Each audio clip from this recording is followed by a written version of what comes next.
الصلاة خير من النوم.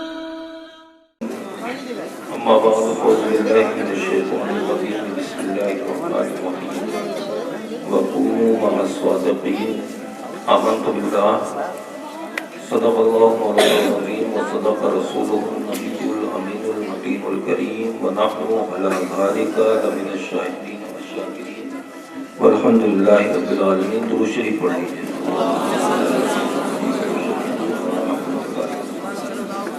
صلاۃ و سلام علیک یا رسول اللہ صلی اللہ علیہ وسلم. حضرات، میں کچھ سخت جملے بول جاتا ہوں. مولانا افتخار صاحب کی محبتیں میں آپ کے تیار میں حاضر ہوا. آپ نے مفتی شمشاد صاحب سے ان کا خطاب سنا ہوگا. میرے کانوں تک آواز ان کی تقریبی نہیں پہنچی، لیکن پھر بھی امید ہے کہ اچھا بیان ہوا ہوگا اور غوث اعظم کے تعلق سے بولے ہوں گے، چونکہ محفل غوث اعظم کے نام سے منسوب ہے. مولانا افتخار صاحب نے بھی، تمام نعت خواں شعراء حضرات نے اپنے اپنے کلام پڑھے. آپ یہ سمجھیں کہ آپ کا جلسہ کامیاب ہو گیا تو ابھی آپ کا جلسہ کامیاب نہیں ہوا ہے. ہمارے جلسوں میں کیا ہوتا ہے، بڑے بڑے علماء، بڑے بڑے خطبہ تشریف لاتے ہیں اور اس بھولی بھالی عوام کو جنت کا ٹکٹ دے کر اپنے اپنے گھروں کو واپس کر دیتے ہیں. یہ ہمارے جلسوں کا معیار بن چکا ہے. حد تو یہ ہے کہ آج کل پیر صاحب بھی لوگ آتے ہیں، وہ بھی سیدھے سیدھے آپ کے ہاتھ میں جنت کا ٹکٹ تھما دیتے ہیں اور آپ کو جنتی بنا کے آپ کو اس خوش فہمی میں ڈال کر اپنا مقصد پورا کر کے اپنے گھروں کو چلے جاتے ہیں. آج ہمارے ماحول اتنا بگڑ چکا ہے، معاشرہ اتنا بکھر چکا ہے کہ مجھ جیسے کئی لوگ صبح و شام کوشش کریں تو کافی وقت لگ جائے گا اس معاشرے کو سدھارنے میں. ماحول اتنا بگڑ گیا ہے. مجھے نہیں معلوم کہ الحمدللہ مفتی شمشاد صاحب جو ہیں پڑھے لکھے آدمی ہیں. میں نے ان کا بیان اس سے پہلے بھی سنا. ان کی تقریبی نصیحت بھری ہوتی ہے. میں دوسرے خطبہ کی بات کر رہا ہوں جو محفلوں میں آتے ہیں اور صرف دو چار اشعار پڑھ کے ان کی تشریح کر کے عوام سے اتنے نعرے لگواتے ہیں کہ عوام بھول جاتی ہے کہ مولانا نے کہا کیا. یہ ہمارا ماحول بن گیا، یہ ہمارا معاشرہ بن گیا. نتیجہ کیا؟ نتیجہ یہ کہ کمیٹی والے یا صاحب جلسہ کتنی محنت سے خون پسینے کی کمائی کا روپیہ اکٹھا کرتے ہیں اور اس کے بعد لفافوں کی شکل میں کبھی لائٹ والے کو دینا، کبھی ٹینٹ والے کو دینا، علماء کو دینا، خطبہ کو، شعراء کو، نقبہ کو، سب کو دے کے لاکھوں روپیہ پھونک دیتے ہیں. اور عوام پوری رات اپنی، صبح کو اسے کام پہ جانا ہے لیکن آ کے جلسے میں بیٹھتی ہے اس مقصد، اس نیت کے ساتھ کہ ہم جلسے میں چل رہے ہیں، اللہ اور اس کے رسول کا ذکر ہوگا، ہمیں کچھ نصیحت کی جائے گی تو ہماری زندگی میں بدلاؤ آ جائے گا. نتیجہ کیا ہوتا ہے؟ جب وہ عوام جلسے کے بعد اپنے گھر پہنچتی ہے تو معاملہ صفر ہی نظر آتا ہے. جیسے جلسے سے پہلے تھے ویسے ہی جلسے کے بعد تھے. تو ایسے جلسے آپ کے کامیاب نہیں ہوتے. جلسہ کب کامیاب ہوتا ہے؟ جلسہ اس صورت میں کامیاب ہوگا کہ یہ جو اتنے لوگ بیٹھے ہیں اس مجمع میں اگر کوئی شخص ایسا ہے کہ جو مسجد سے دور رہا کرتا ہے، جو نمازوں کو نہیں پڑھتا آیا اس نے علماء کے چہرے کی زیارت کی، ان کی زبان سے نکلے ہوئے جملے سنے اور اس کے دل پہ نقش کر گئے، اور وہ گیا گھر پہ، اس نے وضو کیا اور فجر کی نماز کے لیے مسجد چلا گیا، تو آپ کا جلسہ کامیاب۔ اگر کوئی شخص ایسا ہے اس مجمع میں جو بات بات پہ جھوٹ بولتا تھا، اس نے غوث اعظم کی محفل میں آ کے غوث اعظم کی کرامت کو سنا کہ غوث اعظم نے صرف جھوٹ نہیں بولا، بلکہ جھوٹ تو وہاں پہ گمان بھی نہیں ہے غوث اعظم سے کہ جھوٹ بول سکتے، صرف خاموش اگر رہ جاتے تو وہ 40 جو اللہ کے ولی بن گئے وہ ولایت سے محروم رہ جاتے۔ غوث اعظم کا تو فائدہ ہوتا، ان کی اشرفیاں بچ جاتی، لیکن جن 40 نے توبہ کری اور غوث اعظم نے اپنی نگاہ ولایت ڈال کے انہیں ولی بنا دیا تو وہ شاید ولی نہ بن پاتے۔ تو وہ جھوٹ سے توبہ کر لے کہ ہم بھی غوث اعظم کے ماننے والے، ہم بھی توبہ کرتے ہیں، آج سے ہم جھوٹ نہیں بولیں گے۔ اگر اس میں سے 2-1 نے بھی توبہ کر لی تو آپ کا جلسہ کامیاب۔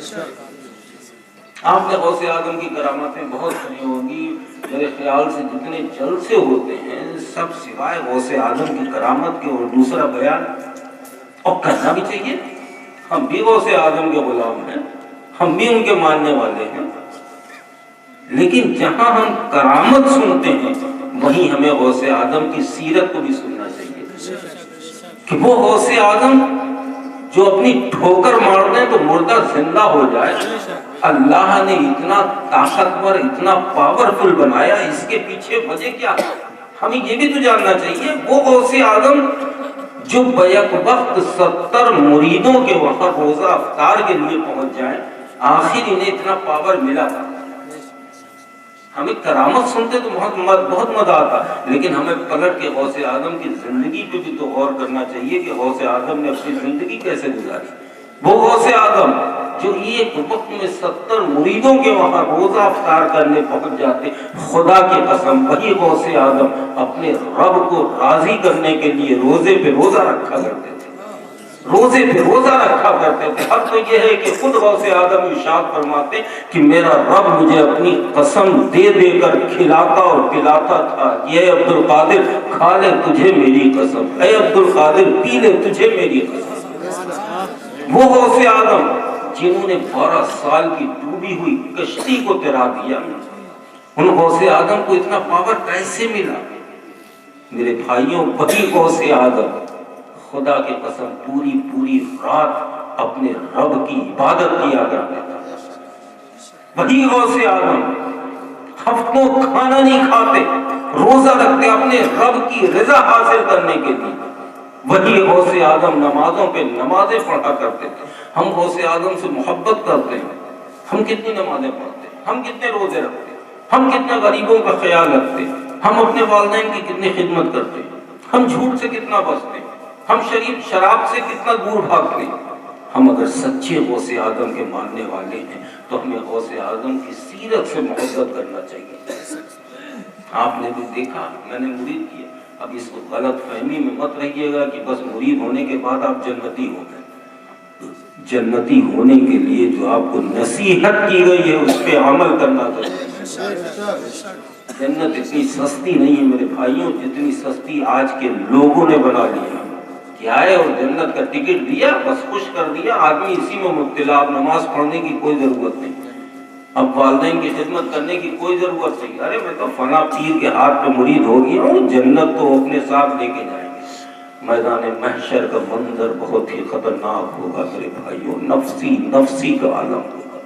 آپ نے بارہا ان علماء سے سنا ہوگا کہ لوگ بھاگیں گے، حد تو یہ ہے کہ حضرت آدم علیہ نبینا سے لے کے حضرت عیسیٰ تک کی زبان پہ یہی لفظ ہوگا، اذهبوا الی غیری، اذهبوا الی غیری، غیر کے پاس جاؤ، دوسرے کے پاس جاؤ۔ میرے آقا سب کی شفاعت فرمائیں گے۔ جب نبیوں کا یہ حال ہوگا تو پیروں کا حال کیا ہوگا؟ اس کے لیے ضرورت ہے عمل کرو۔ آج جو یہ قوم اس تباہی کے کگار پہ پہنچی ہے اس کی وجہ یہی ہے ہماری بدعملی، جو آج ہم دین سے دور ہو گئے۔ خدا کے قسم مسلمانوں، تم نے اس نبی کا کلمہ پڑھا ہے جس نبی نے تمہاری خاطر اپنے پیٹ پہ پتھر باندھے، اور جس نبی کی خاطر اللہ نے کل کائنات کو پیدا فرمایا اور جس نبی کی امت میں پیدا ہونے کے لیے خود نبیوں نے تمنائیں کی، تم نے اس نبی کا کلمہ پڑھا ہے، لیکن افسوس ہم اپنے نبی کی سنتوں سے، نبی کی سیرت سے دور ہوتے چلے گئے۔ نتیجہ یہ کہ آج ہم پر ظلم و بربریت کے پہاڑ گرائے جا رہے ہیں، ہر طرف ہم رسوا ہو رہے ہیں، ذلیل ہو رہے ہیں، ورنہ تمہاری شان یہ نہیں تھی، تمہاری شان تو بہت بڑی تھی کہ اگر بستی میں پتہ چل جاتا کہ کوئی مسلمان رہتا ہے تو غیر مسلمان اپنے فیصلوں کے لیے تمہاری چوکھٹ پر آیا کرتے تھے۔ انہیں معلوم تھا یہ محمد عربی کا کلمہ پڑھنے والا ہے، یہ کبھی جھوٹ نہیں بولے گا۔ لوگ کوٹ کچہری نہیں جاتے، مسلمان کے دروازے آتے کہ ہمارا فیصلہ کر۔ لوگ اپنی امانتوں کو رکھا جاتے تھے، انہیں معلوم تھا کہ یہ مسلمان ہے، کبھی امانت میں خیانت نہیں کرے گا۔ تمہاری یہ شان تھی، لیکن افسوس آج تمہیں کوئی اپنے پاس بٹھانے کو تیار نہیں۔ اس کی وجہ یہی ہے کہ کچھ دشمنان اسلام نے ہمارے دلوں سے ہمارے نبی کی محبت کو نکال دیا۔ نبی کی محبت کو نکلنا ہوا کہ ہم نہ دین کے رہے نہ دنیا کے رہے، ورنہ تمہاری تو شان کچھ اور تھی میرے بھائیوں۔ یہی ہندوستان ہے آج جہاں ہم چھپ چھپ کے اپنی زندگیاں گزار رہے ہیں۔ آج ہماری کافی تعداد ہے ہندوستان میں، کہاں مسلمان نہیں ہیں؟ ہندوستان کے کونے کونے گوشے گوشے میں مسلمان ہیں۔ ایک وقت وہ بھی تھا کہ جب ہندوستان کفرستان بنا ہوا، ایک اللہ کا برگزیدہ بندہ آیا تھا، ایک مرد مومن آیا تھا اپنے دل میں اپنے رب کا خوف، اپنے نبی کی محبت لے کر، جسے دنیا خواجہ ہندوستان کے نام سے جانتی ہے۔ جس گلی سے گزر جاتے تھے اور جس پر نگاہ ولایت ڈال دیتے تھے وہ کلمہ پڑھ کے مسلمان ہو جاتا تھا۔ کیوں؟ اس لیے کہ اتنا پیارا، اتنا اچھا، اتنا سچا مذہب اسلام ہے۔ آج چاروں طرف آپ دیکھیں، ہندوستان کی بات چھوڑیے، دنیا کے کسی ملک کا آپ جائزہ لے لیجیے، تمام قومیں، تمام فرقے، تمام مذاہب یکجا ہو کر مسلمانوں کی مخالفت میں لگے ہوئے۔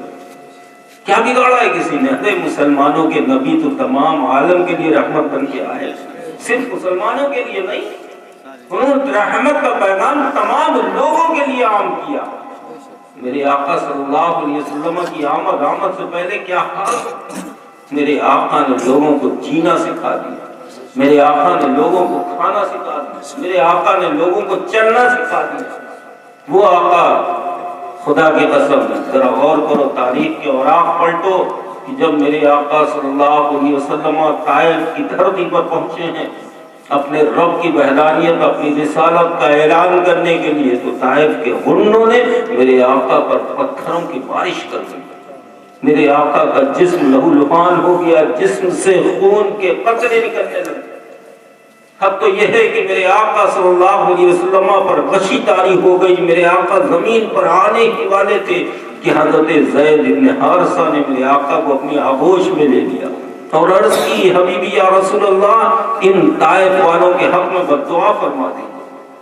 آسمان سے فرشتے حاضر ہو گئے، عرض کی، حبیبی یا رسول اللہ، مجھے اجازت مل جائے تو میں زمین کا سینہ چیر لوں اور سارے طائف والے اپنے سینے میں دبوچ لوں۔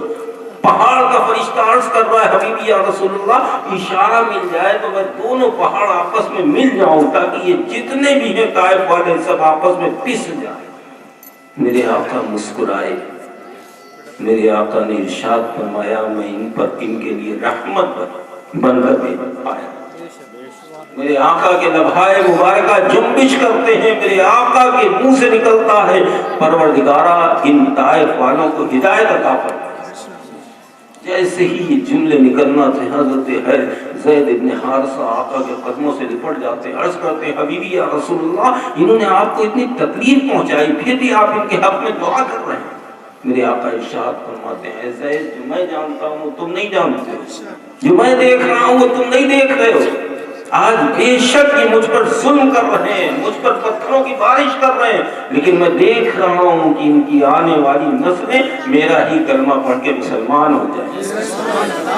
تو میرے آقا تو سب کے لیے رحمت بن کر اس دنیا میں تشریف لائے، کس کا کیا بگاڑا؟ لیکن پھر بھی آج جسے دیکھو مذہب اسلام کا دشمن بنا ہوا، کوئی تو میرے آقا کی شان میں گستاخی کر رہا ہے، کوئی کارٹون بنا رہا ہے، طرح طرح سے تک کوئی نہیں سمجھ پایا کہ آخر اس کی وجہ کیا، کیوں ہمارے پیچھے پڑے ہیں، ہم نے کس کا کیا بگاڑا ہے؟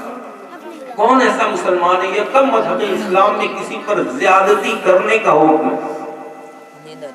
لیکن پھر بھی لوگ اسلام کا غلط چہرہ لوگوں کے سامنے پیش کر رہا ہے۔ اس کی وجہ یہی ہے کہ اسلام اتنا خوبصورت، اتنا پیارا، اتنا اچھا مذہب ہے کہ آج بھی اتنی مخالفت کے بعد بھی آپ اگر سوشل میڈیا پر دیکھیں گے، انٹرنیٹ پہ دیکھیں گے، پوری دنیا کا جائزہ لیں گے تو آج بھی لوگ دن بدن مذہب اسلام میں داخل ہوتے جا رہے ہیں۔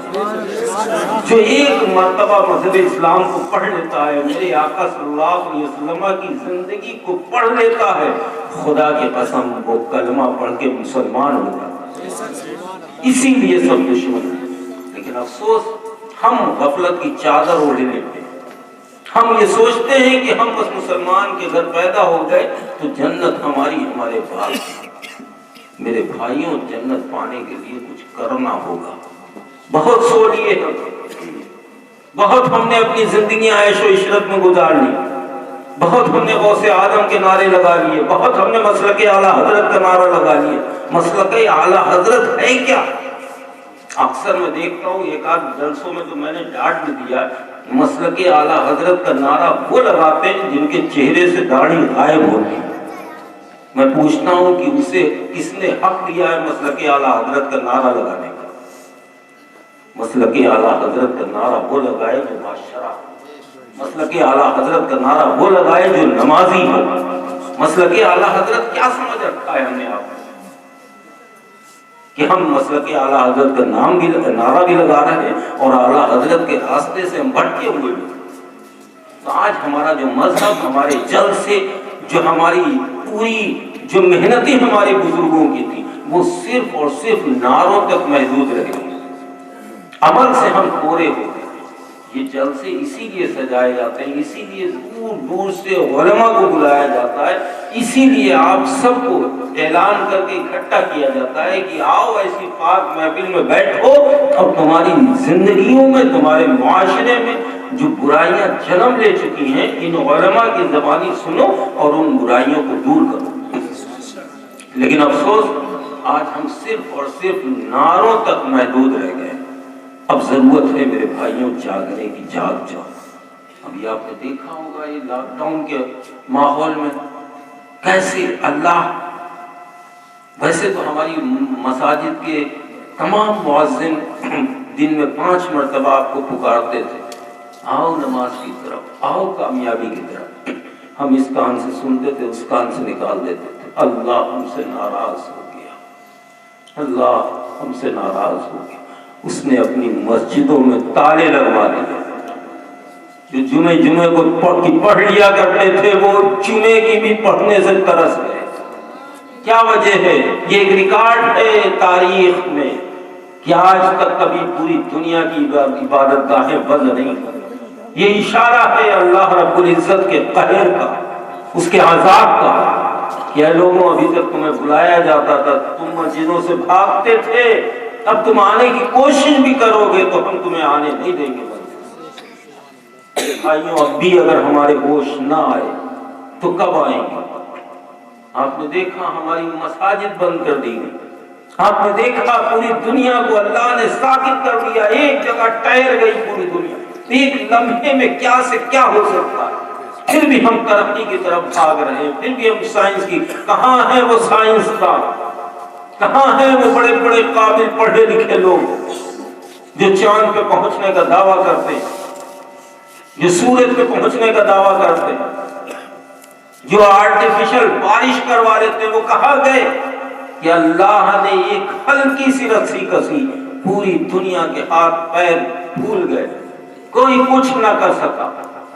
تمام امریکہ جیسا سپر پاور پوری دنیا مل کے اس بیماری کا مقابلہ نہ کر سکی۔ یہ عذاب الہی، عذاب الہی، عذاب الہی۔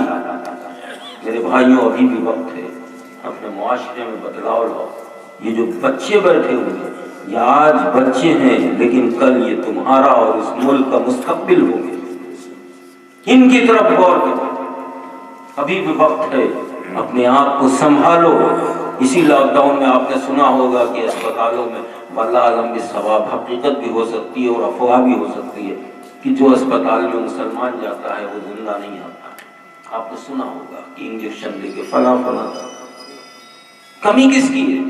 کمی ہماری ہے، کمی آپ کی ہے۔ آپ نے اپنی جماعت میں اچھے ڈاکٹر کیوں نہیں پیدا کیے؟ کس چیز کی کمی تھی آپ کے پاس؟ آپ نے کیوں نہیں اپنے بچوں کو اچھی تعلیم دی؟ کیوں نہیں اپنے بچوں کو ڈاکٹر بنوایا؟ جب آپ کا بیٹا کسی اسپتال میں ہوتا اور وہ اگر آپ کے کسی بیمار کا علاج کرتا تو میرا یہ یقین ہے وہ آپ سے پیسہ تو لوٹ سکتا لیکن آپ کی جان نہیں لے سکتا۔ ابھی بھی ضرورت ہے اپنے ان بچوں کا مستقبل سنبھالو، انہیں اچھی سے اچھی تعلیم دلاؤ، انہیں ڈاکٹر بناؤ۔ ضرورت ہے۔ ہمارا کیس کون لڑے گا؟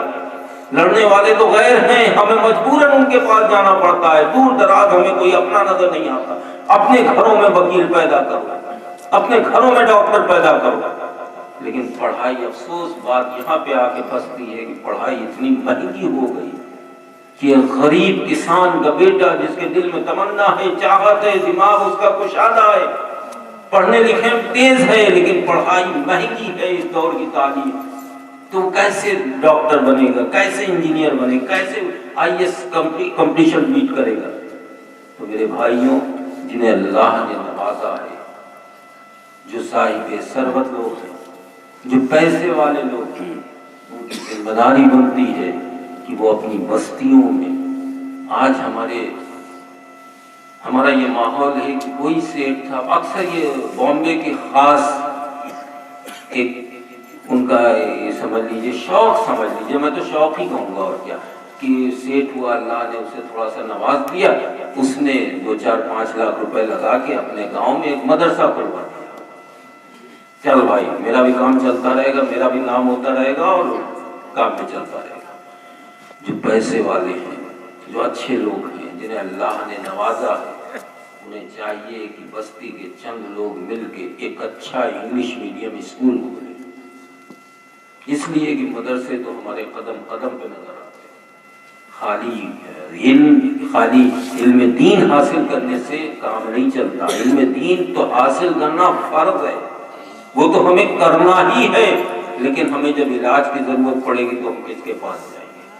جب ہمیں اپنا مقدمہ لڑنا ہوگا تو ہم کس کے پاس جائیں گے؟ جب ہمیں اور دوسرے کام کی ضرورت پڑے گی تو ہم کس کے پاس جائیں گے؟ تو اس کے لیے ہمیں اپنے ڈاکٹر بھی پیدا کرنا، اپنے انجینئر بھی پیدا کرنا ہے، اپنے وکلا بھی پیدا کرنا ہے، اپنے IAS IPS بھی پیدا کرنا ہے۔ اس کے لیے اپنی بستی کے چند لوگ جو اچھے پیسے والے ہیں انہیں چاہیے کہ ایک ٹرسٹ بنائیں، ہر بستی میں، ہر گاؤں میں، ہر قصبے میں، ہر شہر میں ایک سنی مسلمانوں کا ایک ٹرسٹ ہونا چاہیے اور اس نام سے ایک انگلش میڈیم اسکول کھولنا چاہیے، جہاں بچے جو فری ہیں، جو پیسہ، جن کے پاس اتنا اثاثہ نہیں ہے کہ جو اپنے بچے کی پڑھائی پہ روپیہ خرچ کر سکیں، ان کے لیے ایک کالم یہ بھی ہونا چاہیے کہ ان بچوں کو فری پڑھایا جائے۔ اب عمل کی ضرورت ہے، اب صرف کراماتیں سننے کی ضرورت نہیں، بہت سننی ہمیں کراماتیں، اب بزرگوں کے طریقے کو سننا ہے۔ غوث اعظم کو کس چیز کی کمی تھی؟ جن کا جلسہ ہے خدا کی قسم جب ماں کے پیٹ میں تھے تب بھی ولی تھے۔ حق تو یہ ہے کہ غوث اعظم خود ارشاد فرماتے ہیں جب میں اپنی ماں کے شکم پاک میں تھا تو لوح محفوظ پر چلنے والے قلم کی آہٹ سنا کرتا تھا۔ تو ماں کے پیٹ سے ولی پیدا ہوئے کہ نہیں؟ غوث اعظم جب ماں کے پیٹ میں تھے تو 16 یا کتنے پاروں کے حافظ قرآن تھے، لیکن وہی غوث اعظم علم دین حاصل کرنے کے لیے اپنے گھر کو چھوڑتے ہیں، اپنی ضعیفہ ماں کو چھوڑتے ہیں، اپنی بستی کو چھوڑتے ہیں، علم دین حاصل کرنے کے لیے جاتے ہیں۔ وہ غوث اعظم جو ماں کے پیٹ سے ولی پیدا ہوئے۔ اب تو یہ غوث اعظم خود ارشاد فرماتے ہیں جب میں مکتب کے لیے جاتا تھا، تقریباً 4 یا 5 سال کی عمر تھی، تو میرے آگے میرے پیچھے فرشتے چلا کرتے تھے، اور جب میں درسگاہ میں پہنچ جاتا تو وہ فرشتے بیٹھے ہوئے بچوں سے کہتے کہ اے بچوں کھڑے ہو جاؤ، غوث اعظم آئے، اللہ کا ولی آیا ہے۔ تو غوث اعظم ارشاد فرماتے ہیں تب مجھے معلوم ہوا کہ میں ولی بنا کر اس دنیا میں بھیجا گیا، پھر بھی علم دین حاصل کرنے کے لیے، پھر بھی مدرسے جانے کے لیے۔ اور میرے آقا صلی اللہ علیہ وسلم نے ارشاد فرمایا کہ تمہیں علم حاصل کرنے کے لیے اگر چین جانا ہو تو جاؤ۔ چین جو میرے آقا نے جو یہاں پہ چین کا نام لیا ہے، تو اس سے کیا آپ سبق لیتے ہیں؟ بھائی عربی تو عرب کی زبان تھی، قرآن تو عربی میں نازل ہوا، چین میرے آقا کیوں بھیجنے کی طرف اشارہ کر رہے ہیں؟ میرے آقا نے اشارہ کیا ہے لوگوں دنیا کی تمام زبانیں سیکھو، دنیا کے تمام علم حاصل کرو، اس لیے کہ کوئی تم سے کسی زبان میں سوال کرے تم اسی زبان میں اس کا جواب دو۔ چین کی میرے خیال سے آج سب سے جو کٹھن زبان ہے وہ چین ہی کی اور اس دور میں بھی رہی ہوگی۔ باقی زبانیں تھوڑی بہت ہلکی پھلکی کچھ سمجھ میں بھی آ جاتے ہیں، لیکن چین کی تو سرے سے نہیں سمجھ میں آتی۔ میرے آقا نے چین کا نام لیا کہ تمہیں علم حاصل کرنے کے لیے اگر چین جانا ہو تو کہیں کوئی روک نہیں ہے کہ آپ دنیاوی تعلیم نہیں حاصل کر سکتے، آپ ہندی نہیں پڑھ سکتے، انگلش نہیں پڑھ سکتے، آپ دوسری زبانیں نہیں پڑھ سکتے، آپ سب پڑھیے۔ یہی آپ کی شان ہے کہ آپ جس ملک میں رہیے اس ملک کی زبان سیکھیے اور اس کے بعد اسی ملک کی زبان میں اپنے نبی کی تعریف بیان کیجیے۔ میرے بھائیوں ابھی وقت ہے، اپنے آپ کو بدل ڈالو، اپنے آپ کو پہچانو کہ تم کون ہو۔ تمہاری شان بہت پیاری تھی، بڑی اعلیٰ تھی خدا کی قسم۔ اب تو یہ ہے کہ ایک راستے سے ایک راہب کا گزر ہوا اور اس کی نظر پڑی بیچ سڑک پہ پتھر پڑا ہوا ہے، اس کی زبان سے بے ساختہ نکلا تھا کہ شاید آج کوئی مسلمان اس راستے سے گزرا نہیں ہے، اگر مسلمان گزر جاتا تو یہ پتھر بھی سڑک پہ نظر نہ آتا۔ تمہاری یہ پہچان تھی، تمہاری یہ شان تھی، آج تم نے اپنی پہچان کھو دی۔ آج کا مسلمان اکثر سفر میں کبھی ہوائی جہاز وغیرہ کے سفر کرو، باقی تو سفر سے اللہ بچائے، ٹرین اور بس کا سفر تو اللہ معاف کرے، لیکن ہوائی جہاز میں اکثر ہوتا ہے ایسے ایک صاحب بیٹھا میرے پاس، ایک لڑکا بیٹھا تھا، تو یہی ہوتا ہے کہ ایک آدھ اگر کبھی سب جہاز میں داڑھی والا دکھ جاتا ہے تو لگتا ہے کہ ہاں کوئی اپنا ہے، اور اس میں کتنے مسلمان ہوتے ہیں اندازہ نہیں لگایا جا سکتا۔ ایک میری جسٹ بغل سیٹ پہ بیٹھا تھا، مڈل سیٹ پہ، میں کارنر سیٹ پہ تھا، اس کے بعد وہ ایسے ہی بیٹھا، اس کی یہ ٹیٹو چھپا اور یہ سب ویسے بال لمبے لمبے۔ اس نے جب اس کے پاس فون بجا اس نے کہا وعلیکم السلام، تب میں حیرت سے دیکھ رہا ہوں اسے کہ یہ مسلمان، خدا کی قسم منبر نور پہ بیٹھا ہوں۔ اس نے جب سلام کا جواب دیا تو مجھے ایک دم حیرت کی، یہ مسلمان، یہ ٹیٹو چھپا، یہ سب اس میں فوٹو ووٹو یہ چھپے، اور اس کے بعد اس کے بال اور یہ کنگنا پہنے، یہ مسلمان۔ توبہ ہے، ان پر عذاب نہیں نازل ہوگا تو اس پہ ہوگا۔ ابھی اس محفل میں دیکھیے کتنے ایسے ہوں گے ہمارے سنی پیارے بھولے بھائی جو ہاتھوں میں دھاگا باندھے ہوں گے۔ آج ہم نے اپنی پہچان کھو دی ہے، ورنہ ہم اتنے رسوا نہ ہوتے خدا کی قسم اگر نبی کے غوث اعظم کے دامن کو مضبوطی سے تھامے ہوتے تو۔ آج ہم نے اپنے نبی کے راستے کو چھوڑ دیا، غوث اعظم کے دامن کو چھوڑ دیا، بس صرف کھوکھلا دعویٰ ہے ہمارا کہ غوث اعظم کا دامن نہیں چھوڑیں گے، غوث اعظم کا دامن کیا نہیں چھوڑیں گے؟ میرے بھائی پہلے ایک مرتبہ پکڑ کے دیکھ لو، اور خدا کی قسم اگر تم نے صدق دل سے غوث اعظم کا دامن پکڑ لیا تو تم چھوڑنا چاہو تب بھی نہیں چھوڑ پاؤ گے، اس لیے کہ اتنی چاشنی اتنی لذت ہے اس دامن میں۔ آپ ایک آدھ مہینے نماز پڑھ لیجئے لگاتار، پھر اس کے بعد آپ ایک وقت کی نماز چھوڑ کے دکھائیے، چھوٹے گی نہیں، اس لیے کہ اتنی لذت ہے اس میں۔ تو غوث اعظم کا دامن پکڑو تو غوث اعظم سے محبت ہے، اعلیٰ حضرت سے محبت ہے، تمام بزرگان دین سے محبت ہے، لیکن ان کی سیرت سے محبت نہیں، پھر صرف ان کے نام سے محبت ہے۔ اگر اعلیٰ حضرت سے محبت ہوتی تو آپ نے 12 علماء سے سنا ہوگا کہ اعلیٰ حضرت نے آخر وقت تک اپنی نماز نہیں قضا کی۔ کیسی محبت ہے! غوث اعظم سے محبت ہوتی تو داڑھی سے بھی محبت ہوتی، اس لیے کہ آپ کو معلوم تھا کہ غوث اعظم کے چہرے پر داڑھی تھی۔ میرے بھائیوں وقت شاید میں نے آپ کا زیادہ لے لیا. میں نے شروع میں کہا تھا میں تھوڑا کڑوی باتیں بول جاتا ہوں.